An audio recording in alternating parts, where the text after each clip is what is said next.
मनोजवं मारुततुल्यवेगं जितेन्द्रियं बुद्धिमतां वरिष्ठं वातात्मजं वानरयुगमुख्यं श्रीरामदूतं शरणं प्रपद्ये। मैत्रिणींनो, चैत्र शुद्ध पौर्णिमेला अंजनी मातेच्या पोटी हनुमानांचा जन्म झाला होता। त्यामुळं चैत्र शुद्ध पौर्णिमा म्हणजेच हनुमान जयंती म्हणजेच हनुमान जन्मोत्सव म्हणून साजरी केली जाते। मैत्रिणींनो, हनुमानाला मारुती, बजरंगबली, रामभक्त, महावीर, पवनपुत्र, पवनसूत, केसरीनंदन अशा अनेक नावाने ओळखलं जातं। तर हनुमानाचं शस्त्र हे गदा आहे आणि हनुमंतांना मारुती म्हणण्याची पद्धत केवळ महाराष्ट्रातच आढळून येते। हनुमानाला तेल, सिंदूर, रुईची फुले आणि पाने अर्पण करण्याची परंपरा आहे। हनुमानाला महादेव शिवशंकरांचा अवतारसुद्धा मानलं जातं। मैत्रिणींनो, आपल्याला 23 एप्रिल 2024 या दिवशी आहे हनुमान जयंती।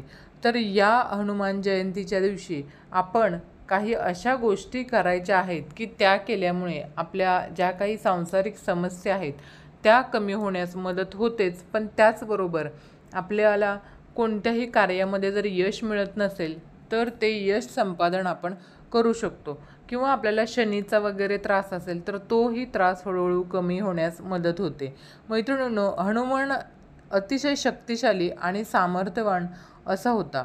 त्यामुळे देवता बुद्धीसाठी, शक्ती सामर्थ्यासाठी जेवढे प्रसिद्ध आहेत ना तेवढेच ते बुद्धीसाठीही प्रसिद्ध आहेत। मैत्रिणींनो, लहानपणी हनुमानांना गुरुकुलात जाऊन अनेक विद्या त्यांनी आत्मसात केल्या होत्या।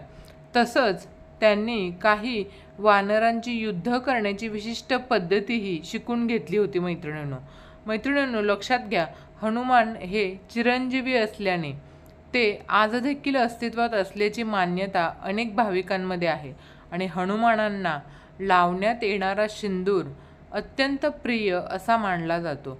मैत्रिणींनो, आपण जर या हनुमान जयंतीच्या दिवशी हनुमान स्तोत्र किंवा हनुमान चालीसा याचं पठण जर 108 वेळा केलं तर आपल्या पाठीमागे जी काही साडेसाती सुरू असेल ती साडेसाती संपण्यास मदत होते आणि प्रत्येक व्यक्तीने, मी तर म्हणेन घरातील आपल्या प्रत्येक व्यक्तीने हनुमान स्तोत्र आणि हनुमान चालीसा आत्मिक समाधानासाठी, आपल्या आत्मिक समाधान आपल्याला प्राप्त व्हावं असं वाटत असेल तर दररोज याचं पठण करायला हवं।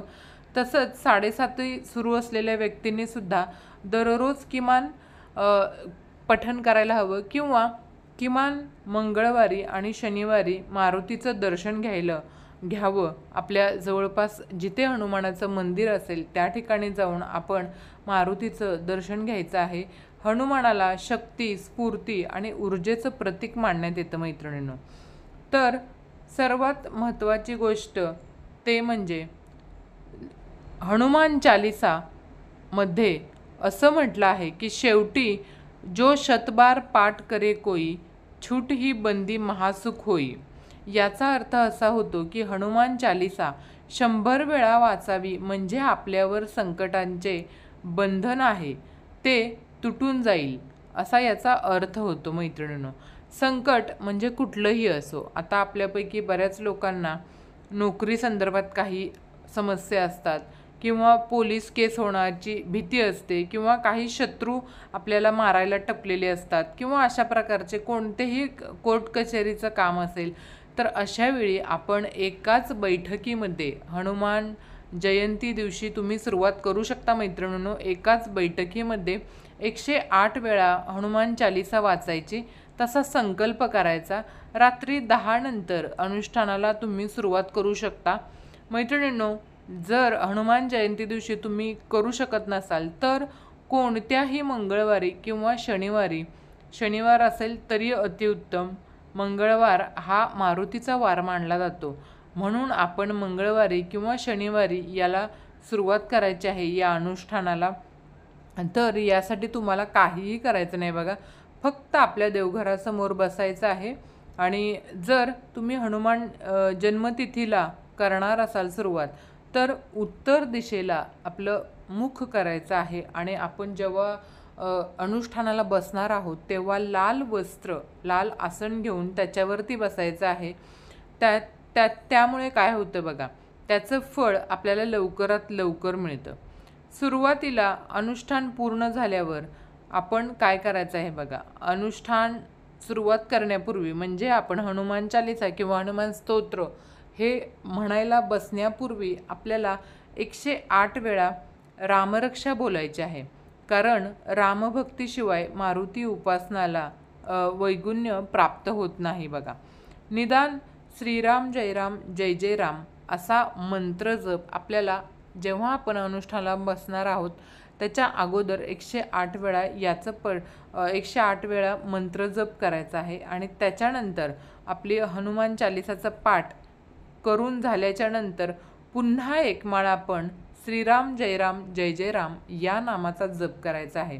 मैत्रिणींनो, अशा प्रकारे हनुमान चालिसा 108 वेळा, अशासाठी मी तुम्हाला बोलले की 108 मध्ये 100 मणी, एका माळेमध्ये 108 मणी असतात. ठीक आहे, तर 100 मणी जपाचे. पुढचे जे 8 मणी असतात ना ते आपल्या अष्टदेवतांचे असतात. आणि मेरुमणी हा गणेशाचा असतो, तो आपण ओलांडत नाही बघा. तर रोज 108 पेक्षा जास्त जप करताना मेरुमणी आला की काय करायचं, आपण माळ परत फिरवून घ्यायची आणि परत सुरुवात करायची. हे अनुष्ठान करताना अधिक पद्धतशीर करायचं झालं तर तुम्हाला हनुमान मूर्ती एका तामणामध्ये ठेवायची आहे, तिची पूजा वगैरे करून घ्यायची आणि 108 रुईची फुलं ठेवायची बघा.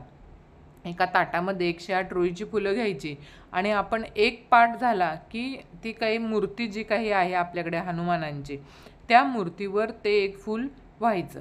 असं 108 पाठ आपण 108 फुलं झाली पाहिजेत.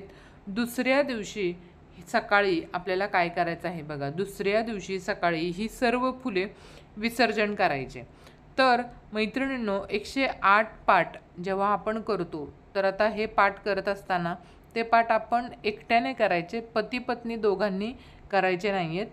तर कारण असे सांघिक अनुष्ठान करायचं की असा प्रश्न मला अनेक लोकांनी विचारला, त्याचं उत्तर मी तुम्हाला या ठिकाणी देऊन ठेवते की पाठ एकट्यानेच करावा, दोघांनी करू नये. तर किंवा जर दोघं करणार असाल तर प्रत्येकाने वेगळा वेगळा बसून मग पाठ करायचा आहे.